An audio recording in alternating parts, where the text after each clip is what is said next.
Heroes remain immortal. Our special segment Salute to a Proud Nation brought you a number of examples over the last few days that prove this statement. The heroics of the leaders of the 1818 and 1848 uprisings were legendary to such an extent that some of these heroes were even regarded as deities.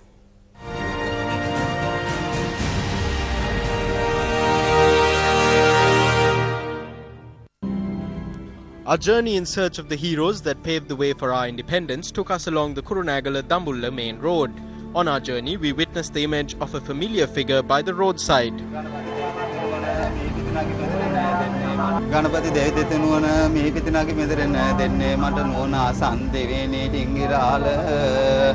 1848 Battle of Matale was one of the key milestones on our road to achieving freedom. Besides Gongalegoda Banda and Veera Purannappu, there is one other individual who stood out during the 1848 uprising.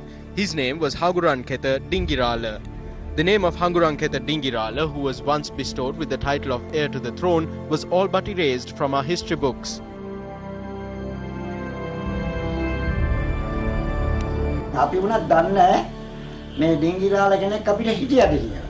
Even we do not know if there was a person called Dingirala. Mr. Charles of the Jayawardenepura University informed us about this. When he was in England, he had found a book containing details on Dingirala. He told us about him. If not for him, we would not know about him.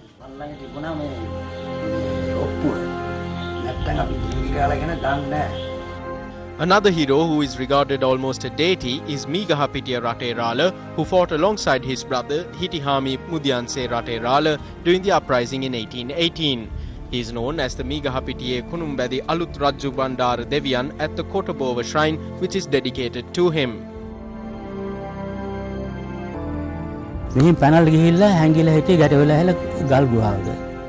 He escaped from here and hid in a cave. Then some of the Sinhalese betrayed him. When he was captured, he told his captors to treat him with dignity or to kill him on the spot.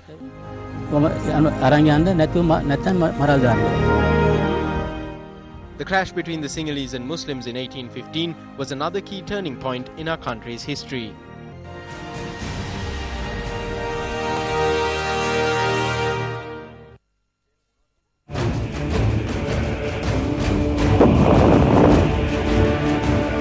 The dialogue on the devolution of power beyond the 13th Amendment to the Constitution began with the arrival in Sri Lanka of the Indian Minister of External Affairs, S.M. Krishna. Tonight on our special segment 13+, we take a look at the views expressed by the two main opposition parties on this subject.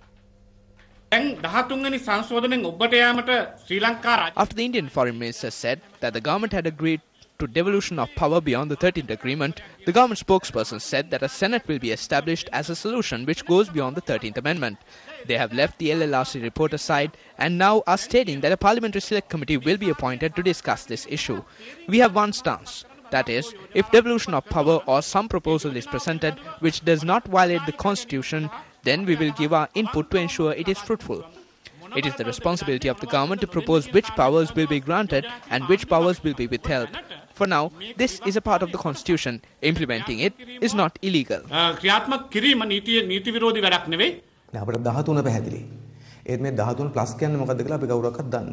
The 13th Amendment is clear to us, but no one knows what 13 plus is. The government has not told us anything about it. We don't know if even the government knows what 13 plus is. The country is wondering whether the government knows. As the Janatha Vimukti Peramuna, we believe that to solve this problem, the government must first immediately establish democracy, guarantee the fundamental rights of the people in the north, and take steps to ensure people's rights on the basis of equality.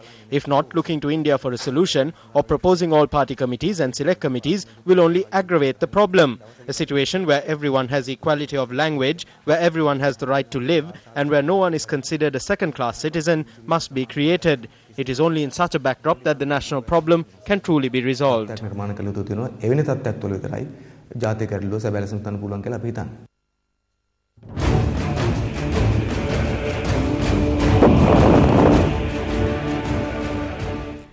United National Party Deputy Leader Sajid Premadasa says that it is the government that spoke about a 13+ solution and not the UMP. The parliamentarian made this observation while attending a function in Hambantota today. 13+ ගැන කතා කරේ SM Krishna මැතිතුමා It was S.M. Krishna who spoke about a 13-plus solution following discussions with the President. Vimal Veeravansa says that those who speak about 13-plus are those who depend on foreign funding, those who are eyeing dollars and those who are under the influence of other countries. Now, I would like to know who is Vimal Veeravansa pointing his finger at.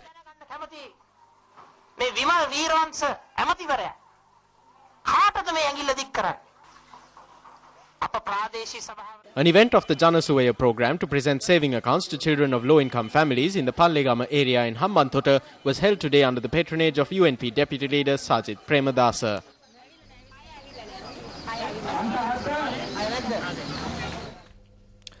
The Association of Former UNP Parliamentarians states that the United National Party leader Ranil Wickremesinghe must publicly withdraw the statement he made recently regarding Imtiaz Bakir Makar.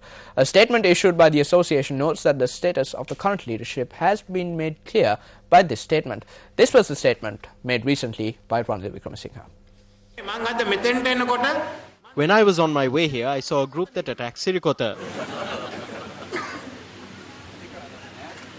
The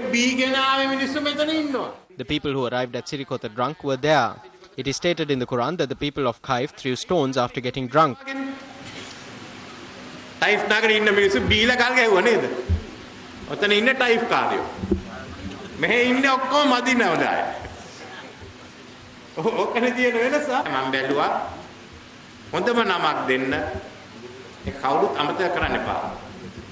The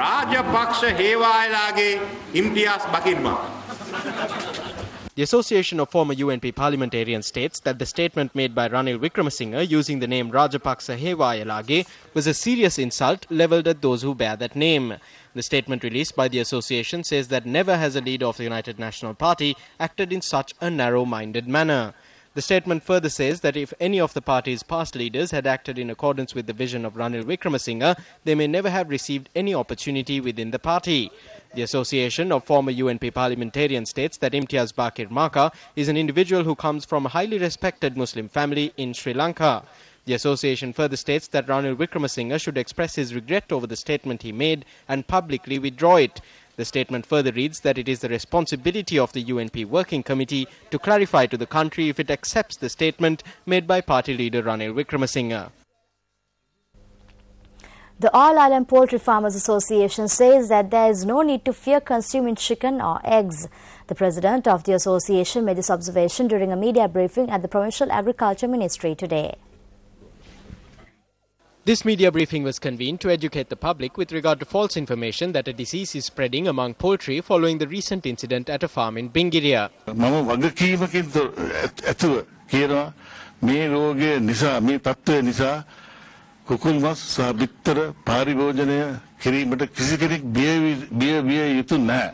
I responsibly state that the public should not fear consuming chicken and eggs. Bird flu is not found in Sri Lanka. What we have is an influenza virus. The birds of the farm in question did not die of that influenza virus. The birds were weakened by it and due to that contracted another virus from the environment. No human has contracted it. Therefore, I reiterate that no one should fear to consume poultry products from local farms.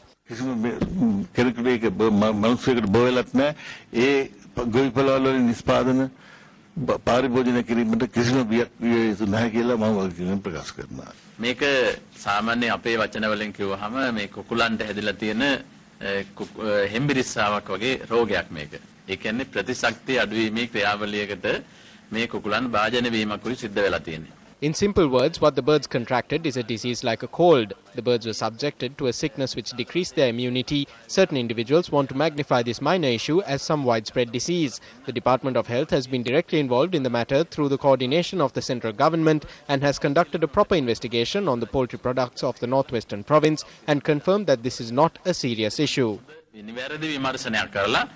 හොයාගෙන තියෙනවා මේ කාරණාව මහ බරපතල විදිහට සිද්ධ වෙන වසංගතයක් නෙවෙයි.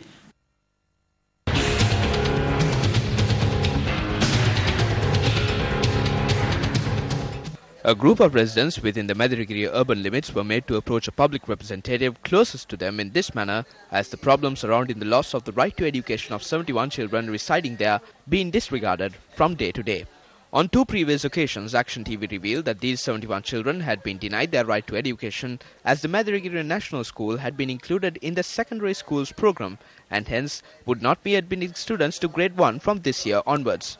On both occasions, Action TV pointed out that following the North Central Province Department of Education notifying parents to find an alternative location until a new school could be established, the parents had obtained this building, which belongs to the Madhuragiri State Pensioners Association, and had prepared it at their own cost. Action TV also revealed that the Divisional Secretary had allocated this land adjacent to this building for the construction of a new school building. The parents charged that the Provincial Department of Education has not only broken its promise to maintain the school in this building until a new school is constructed, but is also using various measures to prevent children from attending. Instead of providing a solution to this, politicians and higher-ups are hunting the parents and state officials. The other problem is that a program is underway to use this land set aside for the school by the Divisional Secretary for another purpose. The United People's Freedom Alliance councillor who intervened to secure this land for the construction of the school also testifies that such a program is underway. If there are those who are unaware of this, politicians or anyone else, then they must know about it. Officials must bring that circular and clearly state that this can be done. One cannot work with officials who are scratching the backs of some politicians. This is the truth. If this land is being used for other purposes, then shouldn't steps be taken to construct a suitable place of education for these children in the 25 acres which belong to the Madhuragiri National School? Secretary to the Ministry of Education, once again, this is over to you.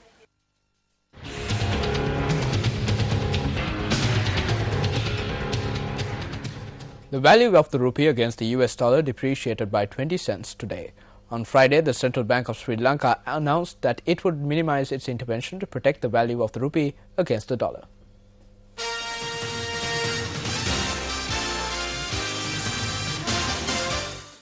Today, the US dollar stood at 114 rupees and 30 cents. The buying rate of the US dollar stood at 113 rupees and 31 cents, while the selling rate stood at 115 rupees and 18 cents.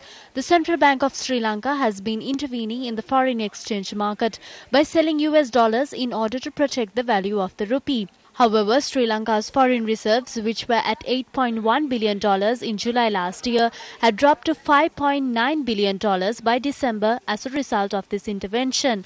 The International Monetary Fund has consistently stated that Sri Lanka should float the rupee and let the market decide its true value. Meanwhile, the central bank's decision to increase its repurchase rate and reverse repurchase rate by 50 basis points each on Friday saw interest rates in the interbank monetary market increase today.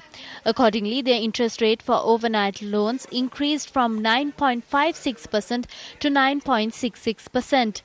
Meanwhile, an increase in interest rates was also witnessed in the bond markets.